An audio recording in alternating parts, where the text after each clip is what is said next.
এরকম একটা ফ্যাক্ট। তো এগুলো থেকে বের হয়ে আসতে হবে। আমরা যারা ইউআইটিএস 10-32-এ পড়াশোনা করেছি, এই রাজশাহী জেলার আশপাশের জেলারই সবাই সন্তান। আর যে যেখানে আছি প্রত্যেকটা এরিয়াতেই একটা বিশাল বিশাল মার্কেট আছে, অনেক কাজ করার সুযোগ আছে। যা পলাশ করে এগিয়ে যাচ্ছে ওই কাজটা করে, আর আমি ওখানে বেকার আছি, কারো বোঝা হয়ে আছি।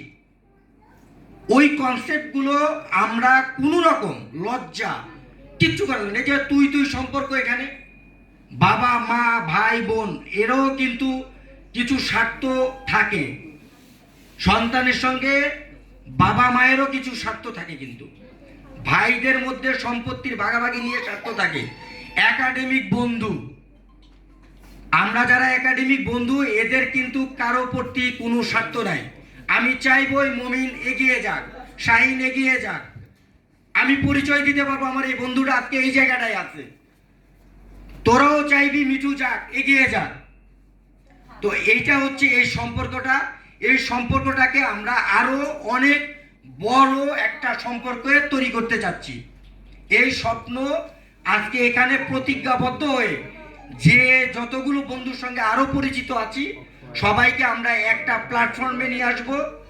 আমরা আমাদের কোনো একজন বন্ধু যেন কোনোভাবে অবহেলিত না থাকে, তার মেধা, শ্রম আর আইডিয়া যোগ বিয়োগ করে আমরা সবাই ইউআইটিএস 10-32, তারপরে খুবই অনেক শেষ মুহূর্তে বিশেষ কৃতজ্ঞতা জ্ঞাপন করি স্যারের উপরে। স্যার আমাদের সঙ্গে সময় দিচ্ছে। আমি হয়তো জানতাম না যে স্যার আসবে, আমি জানি যে আমাদের বন্ধুরা একত্রিত হব। তো স্যার যেহেতু আছে, আমাদের কত ভালোবাসে, গার্জিয়ানরা আছে, তো আমরা সবাই সবার সঙ্গে যোগাযোগ করে এই প্ল্যাটফর্মটা অনেক বড় করব, এবং এই থেকেই দেখবে যে আমরা অনেক ভালো থাকবো, কোথাও অবহেলিত থাকবো না। এটাই হচ্ছে আমার ফিলিংস। আর বিশেষ করে হচ্ছে মিজান, পলাশ, শাহিন, মমিন, সকল বন্ধুদেরকে যারা এখানে এসে উপস্থিত হয়েছিস, তারা উপস্থিত না হলে এই অনুষ্ঠানটা সুন্দর হইতো না। সবার কাছে কৃতজ্ঞতা জ্ঞাপন করছি। 10-12 বছর পর একাডেমিক খুব কাছের মানুষগুলোকে দেখতে পাচ্ছি, আলহামদুলিল্লাহ। এটাই আমার সর্বোচ্চ শান্তি।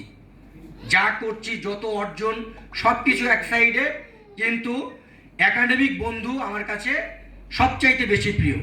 আর সবচাইতে বড় কথা, এসএসসি পরীক্ষা দেওয়ার সময় টিচাররা বলতো একটু কষ্ট করে পড়াশোনা করো, তাহলে ইন্টারমিডিয়েট পড়াশোনা করার পরেই বলতো যে ইউনিভার্সিটি লাইফ মানে একটা বিশাল জগৎ, একটা বিশাল বড় লাইফ। আর আমরা সেই স্বর্ণালী সময়ের বন্ধু সার্কেল, একসঙ্গে একাডেমিক পড়াশোনা করেছি। আমরা পড়াশোনা করে সবাই অনার্স কমপ্লিটও করতে পেরেছি। সো আমরা চাইলেই এই উত্তরবঙ্গে অনেক বড় কিছুই করতে পারবো।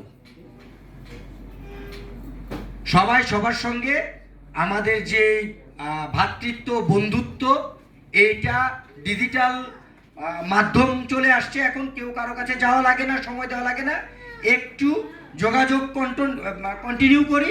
আমরা অবশ্যই আমরা মাথা উঁচু করে আমাদের সমাজে, আমরা পড়াশোনা করেছিলাম একটা ইউনিভার্সিটিতে, আমাদের একটা বিগ সার্কেল আছে, এটা নিয়ে আমরা জীবনযাপন। যাই হোক, কথা অনেক লম্বা করে ফেলছি। আমার ফিলিংসটা, গলাটার অবস্থা ভালো ছিল না। গ্রুপে অনেক লেখালেখি আমি কম বেশি যখন করি, অনেক করে ফেলি, জানিস তোরা। তো যাই হোক, সবাইকে আমার আন্তরিক অনেক ভালোবাসা, স্নেহ, মমতা। আবারও তোদেরকে অনেক অনেক লাভ। আমার স্যারকে সালাম। আসসালামু আলাইকুম।